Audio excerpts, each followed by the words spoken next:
السلام علیکم ورحمۃ اللہ تعالی وبرکاتہ۔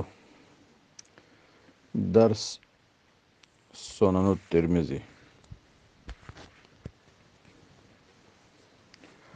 الحمد للہ کما حمدہ الاولون والآخرون، والصلاة والسلام علی سیدنا ومولانا محمد کلما ذکرہ الذاکرون وکلما غفل عن ذکرہ الغافلون، وعلى آلہ واصحابہ وسائر اتباعہ الى یوم یبعثون، اما بعد۔ بسم اللہ الرحمن الرحیم۔ باب الوضوء بالمد۔ حدثنا احمد بن منیع وعلی بن حجر قال حدثنا اسماعیل بن علی عن ابی ریحانة عن سفینة ان النبی صلی اللہ علیہ وسلم كان يتوضأ بالمد ويغتسل بالساع۔ یہ باب اس سلسلے میں ہے کہ وضو ایک مد سے کیا جائے۔ مد یہ ایک پیمانہ ہے جو ہمارے ملک کے وزن کے حساب سے 1 کلو چند گرام ہوتا ہے۔ تو اس بیان کا مطلب یہ ہے کہ اسراف نہ کیا جائے، پانی زیادہ نہ بہایا جائے، حساب سے پانی۔ بقیہ یہ مد، یہ تعیین و تخصیص نہیں ہے، یہ ہے کہ نبی کریم صلی اللہ علیہ وسلم ایک مد سے وضو فرماتے اور 1 صاع سے غسل فرماتے۔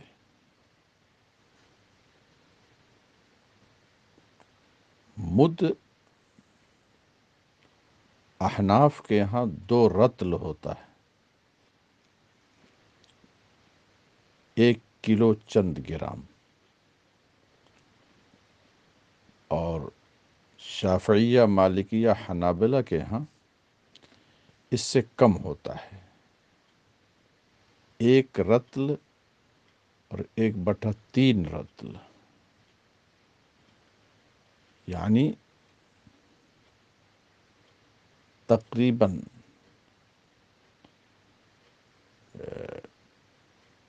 3 پاؤ کے قریب۔ اور صاع احناف کے یہاں 8 رطل ہوتا ہے، یعنی تقریباً 4 کلو اور 100 گرام کے آس پاس۔ اور شوافے وغیرہ کے ہاں 5 رطل اور 2 ثلث، 2/3 رطل۔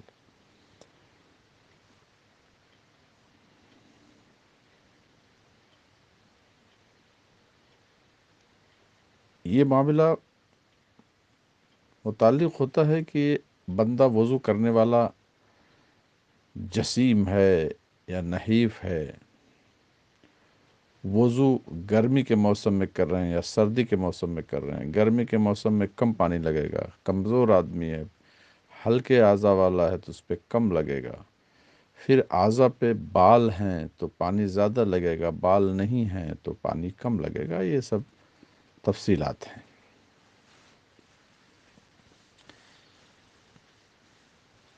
یہ سند حضرت سفینہ جو مصطفیٰ کریم صلی اللہ علیہ وسلم کے آزاد کردہ غلام تھے، اور ان کا نام مہران تھا، طاقتور تھے، سفر میں بہت سے لوگوں کا سامان اپنی پشت پہ لاد کر چلتے تھے۔ مصطفیٰ کریم نے سفینہ فرما دیا تو اسی سے مشہور ہو گئے۔ کہتے ہیں مصطفیٰ کریم کانا یتوضا، کانا مضارع پہ داخل ہے، ایک بار کی بات نہیں ہے، یہ عادت کریمہ تھی کہ ایک مد سے وضو فرماتے اور ایک سا سے غسل فرماتے۔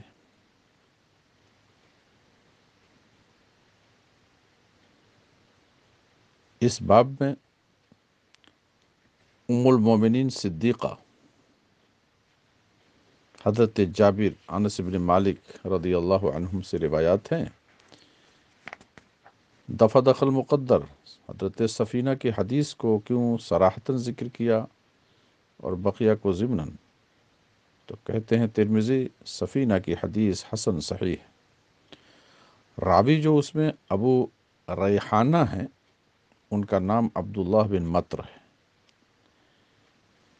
ایسی ہی بعض اہل علم کی رائے ہے کہ وضو ایک مد سے ہو اور غسل ایک سا سے ہو، یہ کم سے کم مقدار ہے۔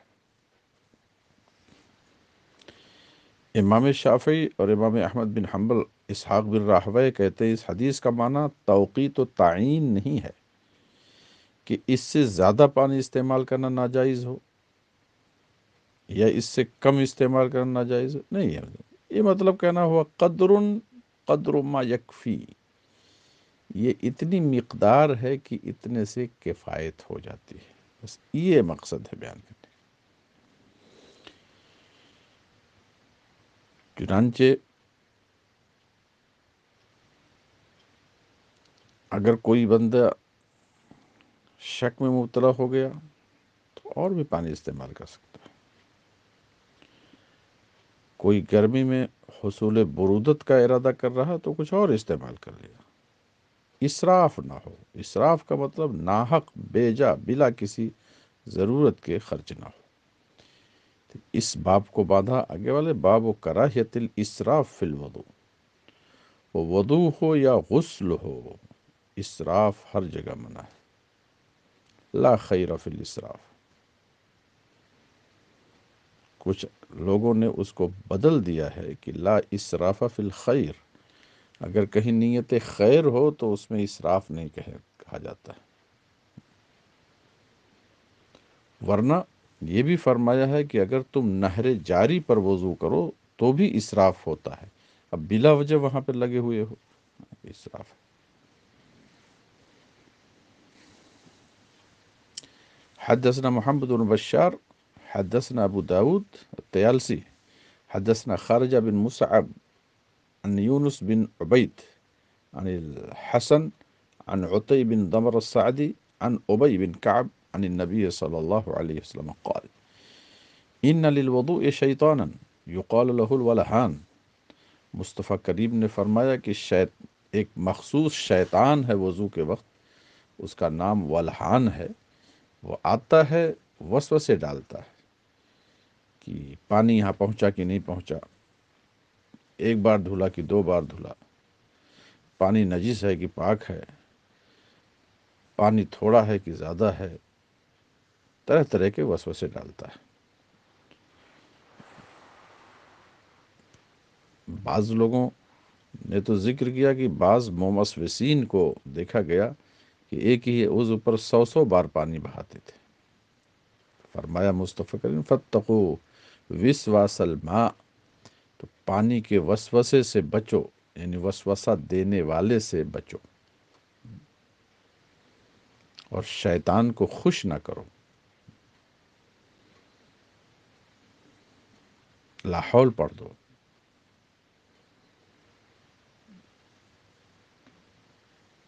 احتیاط سے پانی استعمال کرو۔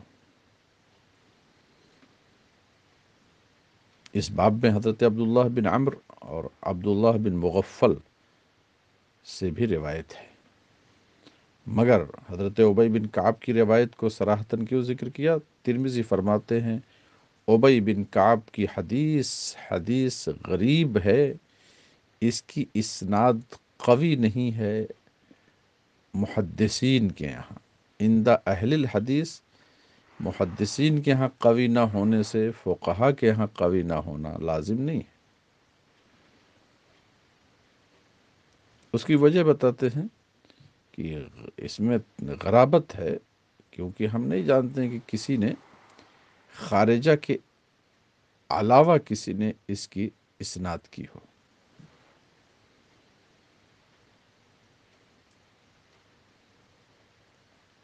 اور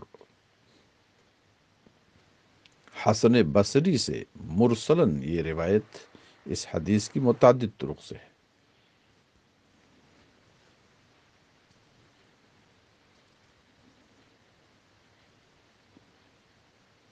لیکن اس باب میں یہ حسن بصری کا قول ہے، لیکن اس سلسلے میں نبی کریم صلی اللہ علیہ وسلم سے کوئی روایت درجہ صحت کو نہیں پہنچتی۔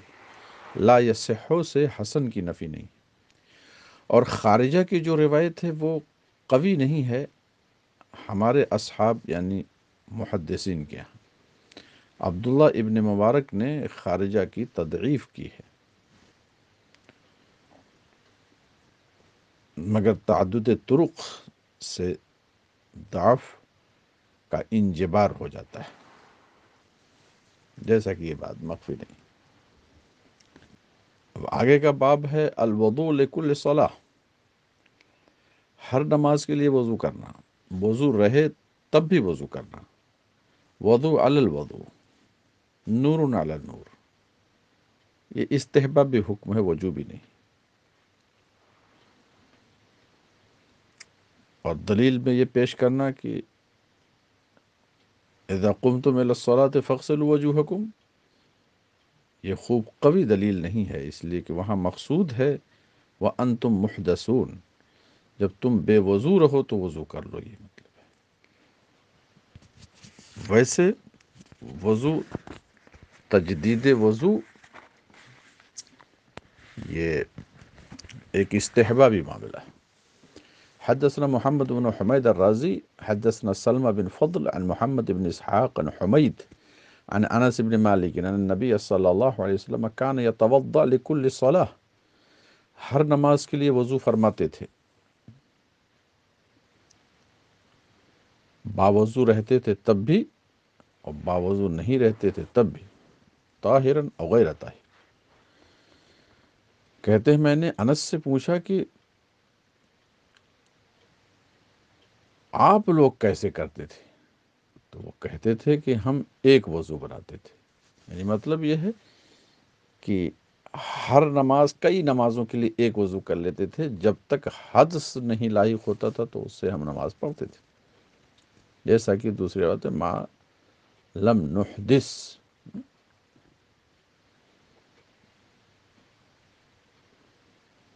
تو وہ رخصت پر یہ عمل ہوا اور وہ عزیمت پر عمل ہوا کہ ہر نماز کے لیے وضو بنانا، تجدید وضو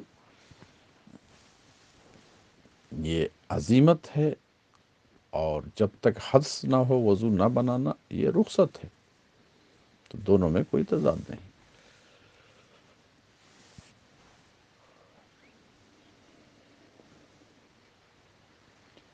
ورنہ یہ کیسے کوئی کہہ سکتا ہے کہ مصطفیٰ کریم صلی اللہ علیہ وسلم کی مخالفت صحابہ کریں؟ یہ تو ہو ہی نہیں سکتا، تصور نہیں ہو سکتا۔ ابو عیسیٰ ترمذی فرماتے ہیں انس کی حدیث حسن غریب ہے، اور محدثین کے ہاں جو مشہور ہے وہ حدیث عمرو بن عامر عن انس یوں ہے، یعنی حمید کی نہیں بلکہ یہ دوسری سند ہے۔ بعض اہل علم کی رائے یہ ہے کہ ہر نماز کے لیے استحباباً وضو کر لیا جائے، یہ وجوباً نہیں ہے، استحباباً۔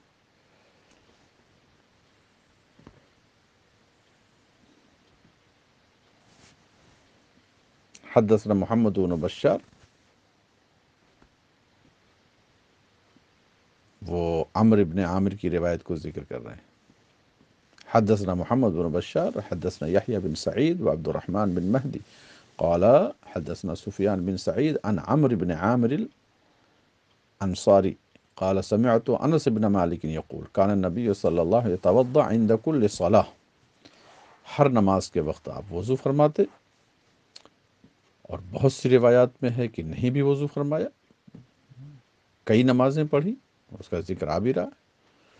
تو میں نے کہا کہ آپ لوگ کیسا کرتے ہیں؟ تو کہا کننا نصلی الصلوات کلہ، ہم ساری نمازیں ایک ہی وضو سے پڑھتے تھے جب تک کہ ہمیں حدث لاحق نہ ہو۔ ترمذی فرماتے ہیں یہ حدیث حسن صحیح ہے، من روایت حسن من روایت صحیح، یا شک ہوا حسن ہے یا صحیح ہے، یا حسن لغوی صحیح، اجتماع میں کوئی حرج نہیں، یا حسن لذاتی ہی صحیح لغیری، جیسا کہ اس کی توجیہ و تعویل بار بار ذکر کی گئی۔ اور ایک حدیث میں روایت عبداللہ ابن عمر نبی صلی اللہ علیہ وسلم یوں ہے، انہوں نے کہا من توضأ علی طہر، وضو پر جس نے وضو کیا تو کتب اللہ لہ بہ 10 حسنات، اللہ اس کے وجہ سے 10 نیکیاں لکھتا ہے۔ اس حدیث کی روایت افریقی نے کیا، ابو غطیف سے روایت کر کے عن ابن عمر عن نبی صلی اللہ علیہ وسلم یوں ہے کہ حدثنا بذلك الحسین بن حریث المروزی قال حدثنا محمد بن یزید الواسطی عن الافریقی، اور یہ اسناد ضعیف ہے چونکہ افریقی گزر چکا ہے کہ ان کی تضعیف کی گئی۔ حضرت علی مدینی کہتے ہیں کہ یحییٰ بن سعید قطان نے ہشام بن عروہ سے اس حدیث کو ذکر کیا اور کہا یہ اسناد مشرقی ہے۔ مشرقی کا مفہوم یہ ہے کہ یہ اسناد ضعیف ہے، بس یہ ہے، چونکہ پہلے جب کوفہ کے لوگ روایت کرتے تو بعض نقاد وہ پھر کسی حجازی راوی سے اس کی تصدیق کرواتے تھے، تو بعد میں پھر یہ اسناد مشرقی کا لفظ بولا جانے لگا کہ سند ضعیف ہے، اگرچہ اس میں کوئی راوی مشرق کا یعنی کوفہ کا ہو ہی نہ تو بھی یہ لفظ بول دیا جاتا ہے۔ اور تحفۃ الاحوزی والے نے جو مبارک پوری، اس نے جو یہاں بڑے تمطراق انداز میں احناف کا رد کرنے کے لیے، احناف کی حد کے حرمت کے لیے، کسر شان کے لیے کہا کہ یہاں مراد ہے کہ یہ کوفہ والوں کی سند ہے، اس لیے محدثین دیکھیے ضعیف کہتے ہیں ضعیف، مگر اسے معلوم ہونا چاہیے کہ اس روایت میں ایک راوی بھی وہ کوفی نہیں ہے۔ باب ما جاء انه يصلي الصلوات بوضوء واحد، اب یہ دوسرا باب جو رخصت والا ہے کہ نبی کریم صلی اللہ علیہ وسلم متعدد نماز ایک وضو سے ادا فرماتے ہیں۔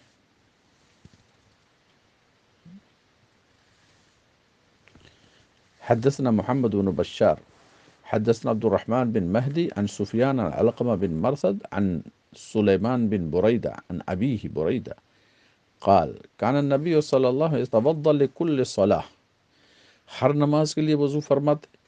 جب فتح مکہ کا سال آیا تو بہت سی نمازیں ایک ہی وضو سے آپ نے ادا فرمائی۔ تو کچھ نے کہا کہ پہلے معاملہ تھا وجوب کا، مصطفیٰ کریم کے لیے خاص طور سے، پھر بس منسوخ ہو گیا وجوب، یا حضور نے بیان جواز کے لیے ایسا کیا، اور خفین پر مسح بھی فرمایا۔ حضرت عمر نے عرض کیا یا رسول اللہ، آپ نے ایک ایسی چیز آج کی ہے کہ ایسا کرتے نہیں تھے آپ، کہ کئی نمازیں ایک وضو سے۔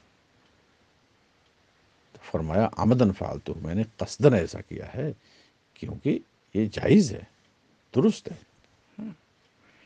تو میں نے بتانے کے لیے کہ دیکھو ایسا نہیں ہے کہ ہر نماز کے لیے وضو بنانا واجب ہے، باوضو رہو جب بھی، یہ نہیں مطلب۔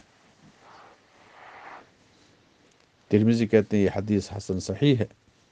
اور اس حدیث کی روایت علی بن قادم نے کیا عن سفیان الثوری، اور اس میں اضافہ اتنا اور توضا مرتن مرتن، ایک ایک بار اعضائے وضو کو دھویا۔